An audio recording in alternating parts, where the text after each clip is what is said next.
Welcome to your weekly program, BelAhdan, the show that brings International Women's Day to your living room. March 8th, it's International Women's Day. We just give them one day a year, the rest for men. And we really celebrate in this wonderful occasion. We really recognize women and the role of women they are taking in our life and social life. Men messed up our history, our life, behind all the violence that we had our history is behind a man, and behind a man is a woman. So they are there. But anyway, time for women to take a charge. Looking at the Arab Spring, women play a major role in the Arab Spring. They were in the front. They are the one who calling on the men youth to come to Tahrir Square or Benghazi, or even now in Syria and Yemen and elsewhere. So women are there. Even here in this country, it's time for women to take a stand for the sexual abdication of women. The Oscar was all about 2 hours of orgy of men celebrating women's body. So also the Western women need to take a stand against the industry of selling women and sex and all that. So it's not an Islamic or an Arab woman, it is a woman issue. And speaking of woman issue, we have a great story, not a great story, it's a story of woman here, a Somali young woman. She was abused back home through tradition of marriage and husband abuse, domestic abuse, man's abuse. And we're gonna bring her here to talk about the story. She, her English might not be that great, so we have somebody here, a community leader will handle that. But before we do that, let's meet our reporter here, Kat Moon. She really went and worked hard to do a very sensitive story about Fatima Mohamed. And as a reporter, a TV reporter and a producer, she was very taken and very careful about telling the story. And she approached me and we're going to talk about her experience of covering such a story. Welcome to BelAhdan, Kat. Thank you. This is not like any other stories we covered so far. We've done other, fun, relaxed story. But tell us a little bit about how you got into that story. What was your experience like? And I know you share some of that with me. Well, it was interesting because, we had discussed how we wanted to do some type of special woman story, me being a woman and being able to have maybe access to certain stories. And I went to the Carmel Mall and one day, the Somali Mall here in Minneapolis. And I thought I was going for one story, and I walked into a dress shop and I met this young lady, and the story was just right there, and it was very surprising. I met a young lady named Fatima, beautiful young Somali lady, and she knew that I worked in TV.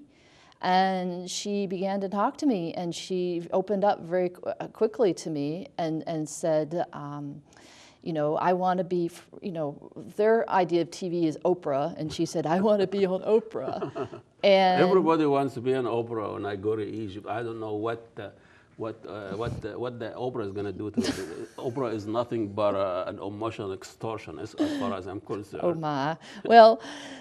And she began to tell me a little bit about, and she had another lady working there, a translator, and we just talked and we made friends and she began to tell me her story, and she has 5th degree burns, and she has been through 10, 11 surgeries already.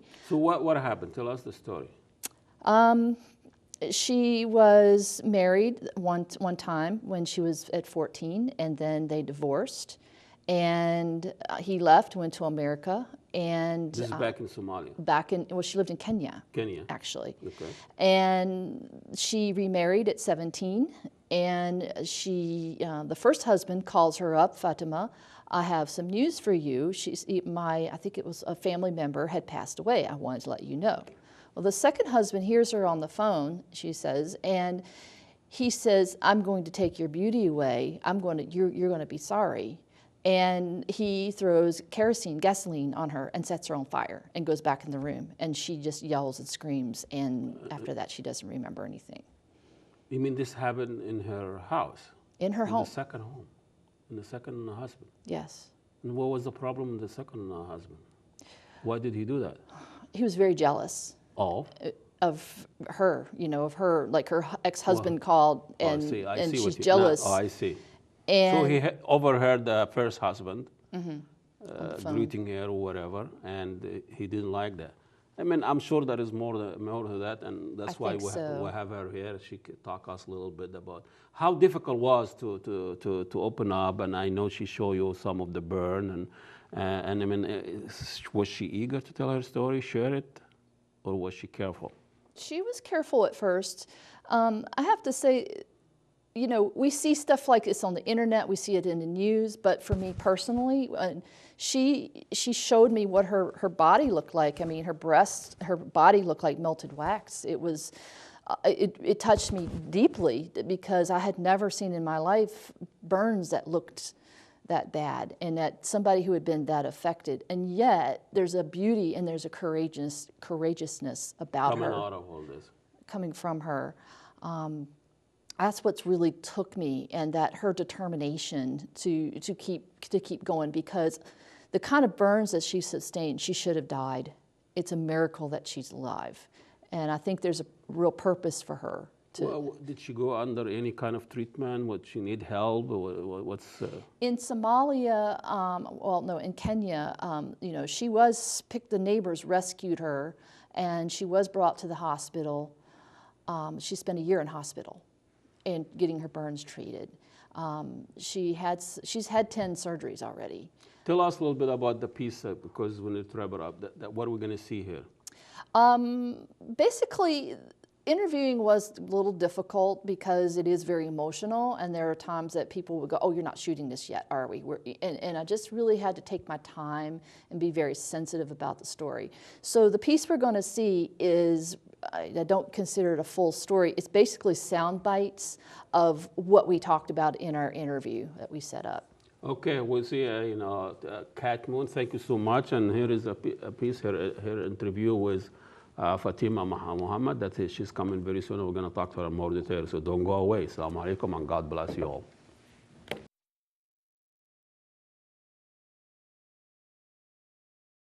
I take my phone and I pick up my phone and I say hi. So the other guy, he told me, "Who is calling you?" He put like some gas and he put paraffin. He became jealous. Right. Yeah. So what did he? What happened after that? Do you remember anything, or what happened? After that, he going. I don't know what happened, because I'm got the fire, so I threw up like in my dress. I never. He come. So I didn't remember after that. The neighbor came to her and they took her to the hospital. They took her to hospital. Okay. I'm in hospital. I think a year. Yeah, he said, "I'm gonna show him what he did to me." He needs to face that. Mm-hmm. I'm there hospital almost 4 years, because this happened is 2009, December 28, up to right now. Yeah. She was too young when he was. I would like to know, how do you feel about men right now?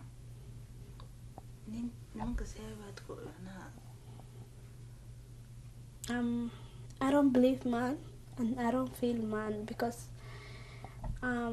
naturally and absolutely I can't talk man, because they don't want any man me, because I don't believe. I'm scared. You can't trust men then. The only things I need is to see Fatima back, old Fatima coming back.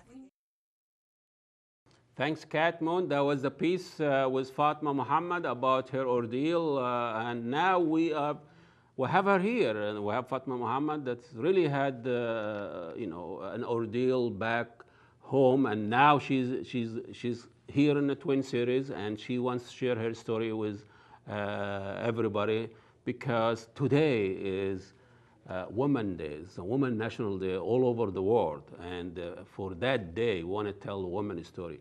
The woman's story that has been abused by men, abused by the nearest, the closest person to you, her husband. Okay, she, going to speak in her own language, native language. She can express herself fluently and was comfortable. And with us also a community leader, Somali community leader and activist, Muhammad Ali. He was also a candidate presidential election a few months ago, and he is really well known here in the community, and he's taken on himself to help Fatima and to tell her story. Welcome to BelAhdan, Muhammad. Thank you so much for coming today. Thank you, thank you, Ahmed.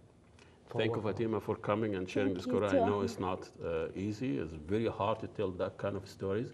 But Muhammad, could you tell us, I know we talked to Kat about this before, but she was married to a second husband. She was very young, and her husband got enraged for some reason or another, and threw a kerosene on it. And it seems like this is very drastic, very, very out of proportion. So tell us a little bit what was going on during that time. What kind of relationship she had with her husband? Really, Ahmed, first of all, I want to thank you for this opportunity. We listening and sharing what happened to Fatima, and the reason we sit here today is what happened to Fatima should not happen to somebody else. And thanks God, Fatima, she want to come forward. She want to share her brother and sister what happened to her life. She's very young. She won't have a better future, but that happened, and it happened every day. And Fatima, she decided to come forward and at least share with her brother and sister what happened to her, and that should be prevented next time. Because it's very hard in the community to come up with this type of story. We shove things under the rug. There is a lot of social problem, especially even not just back home that we need to know about it because mainstream media is telling us how low. But here in our community here, there's a major problem in the community and nobody talks about it. Yes, Ahmed, you're right. When it comes to relationship, when two people get married each other, or when two people share life, a lot of things happen in our community. And sometimes our community they're not happy, especially women, to come forward and share with other people what happened to them, so we can prevent or we can learn the lesson for that what happened. And sadly, what happened, Fatima, really, it touched me hard. And everything community, when they heard what happened to Fatima, and they stand up and every day we talk about this issue, and when we heard something is relationship not going well, we said, hey, make sure you guys don't take too far. This relationship is you guys. Could you ask her, when did she decide to come to the United States, and how that affects her life post that trauma? Fatima, in waqtiga timid wadankan sida ay wax kugu dhaceen siday tahay? waxaa imaaday August 22, 11. August 22? 2011. She came to this country 2011. August 22, 2011. What made her to make that decision to come to the United States from Somalia or from Kenya? sababta aad u go'aansatay inaad wadankan u timaado amaba dhibka kugu dhacay muxuu ahaa? Because dhib ay soo gaaray waa la gubay kabacdi YouTube la soo galshay Somali iyo qof walba oo dhibkayga arkay way caawiyay then waa la keenay. So she said, this has happened to me when I live in Kenya, and someone come forward and take a picture and video and put the YouTube, and a lot of people and help her to bring this country. So she just came here for medical more treatment and. Right. Okay, Fatima, tell us a little bit what was going on before your husband threw kerosene or did this or did. What was going on in your relationship with your husband? xiriirkaas sidoo ahaa markii waxaan kugu dhaceen maxaa sababay inay kugu dhacaan? wuu iska hortiisa wiil isa soo guursanay then wuu maseeray wiilkii ka dhayay xiriirkii ala hadlay waxaas ka maseeray waxaanu marka igu sameeyay. That's what happened. So she got married and she divorced, and when second marriage happened, then the second marriage and it kind of become jealous for the first marriage, and he realized maybe some communication is happening Fatima and ex-wife, and then he make that decision to burn Fatima. Tell us how was that married? Arranged or how that was your marriage? Was it arranged? Was it somebody you know, or what was your role in all of this? Guurkaas sidoo u dhacay guur laydin siiyey oo dhaqanka miyuu ahaa mase guur aad go-aankeeda gaartay? may waa la isku keen daray waa sheekaysanay reer eedada iyo reerkayga igu soo doonay dee waa la igu daray. And we have a communication channel, and we communicate, we dated, and then he go forward, my family, and my family decided he's the right person to marry, and that's how the marriage happened. So you know that person before? Ma yaa taqaanin qofkaas markaad guursanaysid? waa arki jira ha. We know each other, we find each other, and not knowing everything, but knowing communication and man and woman and conversation, interest in better future, and that's all our relationship is. So, can you tell us what actually happened? Sidee wax u dhaceen markii xiriirkaasi ama guurkaasi uu dhacay, wixii sababay in dhibkan ku soo gaaro muxuu ahaa, wax ma nooga sheegi kartaa? kabacdi markii hore qof fiican uu ahaa markaas guursanay kabacdi hawaa iska buuqa iska bilowday gacan hal mar uu idilay mar igu dhuftay kabacdi labaad baa marka gaaska igu shubay taraqa. When we get married, relation go okay, then argue start and fighting start, and then it go that far for burning. You mean, was this what I want to know? Just went to the kitchen, just bring, that's a sidee u dhacday accidentgaas oo kale sidoo u dhacay in muxuu ka bilowday in wuxuu ku dhamaaday waan la socona laakiin sidoo ka bilowday heerka uu maray si aan u ogaan.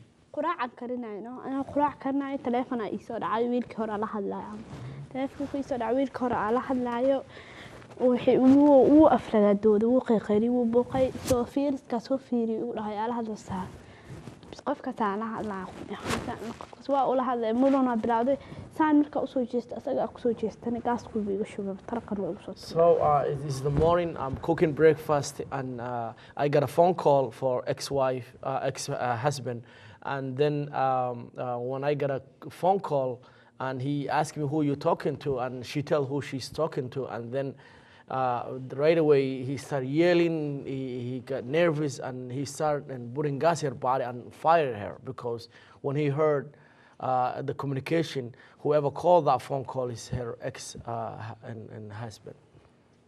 It's kind of appalling, or it's kind of, I mean, just for answering, I mean, it seems like in the Somali community that probably happen every day. People are close, they talk to each other. Even if ex-husband is still from another family, another tribe, he's still in the family. Dadku way wada hadlaan in way wada xiriiraan ayagoo kala tagay wada xiriiraan maxaa keenay in go'aankaas degdeg ah uu qaato ama markii hore uu iska gacan iyo maybe waxba ka qaldanaa laga yaabaa bilaado. And she said, I don't know exactly how he grew up, what kind of life he grew up, and how in everything. Can predict the absolutely, but that's what yes. So where is he now? Where is your? Is he persecuted? Is he on trial? Is it? When that happened, he disappeared, and he feel guilty what he did it, and so. How do you know that he feel guilty? Because hadda ka hor markuu idilay wadanka ishu ugu dhuftaa Kenya faraka qaadano waa la xiray markuu xal mar dambe wax gaarsiisid waliga xabsi ku waare. So and she talked about also that's not the first fighting happened, but also other fighting happened before that, and he got warning and so taking fingerprint. If something is going on before that happened, she said. So I'm talking about the institution that comes to help women like Fatima. We are in Kenya now. We're not in Somalia. Right. Who can say, there is no. But in Kenya, there is an institution, there's a legal system, there is a community. Did you get any help? wax caawinaada ma ka heshay maadaama qof qaxooti wadanka jooga aad tahay systemka ama dawladda Kenya wax ay idinka caawiso ama qofka sidoo kale qaxootiga ku dhacay dhibkiisoo kale wax caawi ma jiraan? wax caawin oo noocaada dhinaca legalka ama dhinaca macnaha sharciga lala tigsanayo ahay qaxooti markay dhibkaygu dhacay dhakhtarka galay bacdi markii ay ogaado oo YouTube kale soo galshay UN-kaa loo imaaday qaxootinimadeedii la i caawisay. Usually, Kenya. she said what happened is a lot of refugees happening a lot of things every day, but most of the time they don't have no document. So what happened is she got help because someone take the video and put the YouTube, and that's But this how is just a neighbor or a friend or just some, yeah, absolutely. Some people heard the history yeah, and went to the social hospital and worker, absolutely yeah. yes. So there is no help from legal system or sharcigii iyo dawladdii iyo wax Yeah. tallaabo ay qaadan ma jiraan oo meeshaas ku noolad Kenya. sharci kumaba lahibo markaa sharci ku leedahay maybe inay qaadaan laakiin ana qaxooti ahaan. Is most of the time when the refugee something happened to wherever they refugee, they don't get no paperwork and document not and, in the because system, it's not in the law. it's no ID and Is this refugee under like the United Nations, legal? sharciga UN kamiyaad haysatay mase dadka badanaa dadka qaxootiga ah sharciga lahayn iska joogaad kamid ahay. sharciga UN-ka haystay. I do have UNHCR I see. identification. So and they didn't do anything. and wax normally sameeyna Soomaa. UN-ka UN anila markaas igu mashquulshay caawinaysa caafimaadkayga iyo sidii la soo qaaday lahaa Kenya way iga soo qaaday markay si dhib leh u gaarsiiyay. When they heard what happened to me and they see they come to me the hospital and they see how bad I burn and then they help me and that's the time I got help to get a process to come this country. I know we cannot show. meel ay igu xireen xataa meel ay geeyeen oo ayaga ay leeyihiin oo security ahaan dadka. When that happened also they take me UN building and they give me more security at that time. Oh, that's probably the most you need at this point. You want to be protected from your husband. But how will that affect you personally? You know, your relationship with your man in person. noloshaada sidee u affect garaysa dhibkii kugu dhacay ama sidee nolosha haddaad ku nooshahay oo dhibkaas ku gaarsiinaya noloshaada aad ku nooshahay. in action effect way keenaysaa because mar walba aad soo xasuusto dhibkii iyo wixii la ii hor imaanayo. So she said anytime and I go back what happened and I see exactly it's happened to me again and again and again and I feel every day what happened to me and I'm still yes. Nightmare. How about your relationship with men? Do you xiriirka ragga sidoo kugu yahay maadaama dhibkaas nin ragga uu ku soo gaarsiiyay ama wiil uu ku soo gaarsiiyay macnaha xiriirkii ma la qabsatay mase dhib baa weli kaa haysto. ma xiriir ma bala haysto because waa inuu dhibkii still dhibkii igu yaal dhibkii aan iga muuqdo. So really, I'm still suffering what happened to me. It's very hard for me to have a conversation or build a good relationship like a past and still I see my body. I'm still suffering what happened to me. So still the problem is there. I know the pain, the physical pain is there. It's horrible. So, and I saw a few pictures. This is really amazing. She has a very beautiful eyes. She's a very nice person. But this is covering a major trauma in your life. So you are now living in the United States. There's institution, there's security. So any help, support from the community? What's the reaction of the community, by the way? xaaladaada intay maraysaa ayuu ku leeyahay waan la socdaa dhib badan inaad soo martay waan la socdaa inuu ilaahay qurux ku siiyey xaaladaadu hadda halkee maraysaa macnaha Fatima ahaan. waa iska fiican kale waa noolahay. I'm still alive and thanks God and I'm still want to help the others make sure this don't happen. Well, she is a wonderful, courageous young lady. You are now, how old are you now? 21. I'm 21 years old, yes. and this is happening to you. You have a long life ahead of you. We wish you well. We thank you so much for coming and talking with us. And I'm sure we'll be with that story. We'll follow up. We'll make sure you get the help that you needed. Thank you so much. You shake hands. Thank you so much. Thank you so much, Muhammad, for coming. Thank you. It was great. Fatima Fatima Mohamed. marka inuu qof dambe dhibaatadeeda camal aan loo geysan. And the last word she's saying, I'm here today. I want to make sure that should not happen any more women. Thank you so much, Fatima. And here's Fatima Mohamed with her story, a story that is really represent the abuse that we see every day, not just in this country, not just with Somali community, all over the world, women abused by men. We call it domestic abuse, we call it honor killing, we call it all kind of names, but the bottom line is women out there are victim of man's oppression or man's attitude. We'll see you next week. Assalamu alaikum and God bless you all.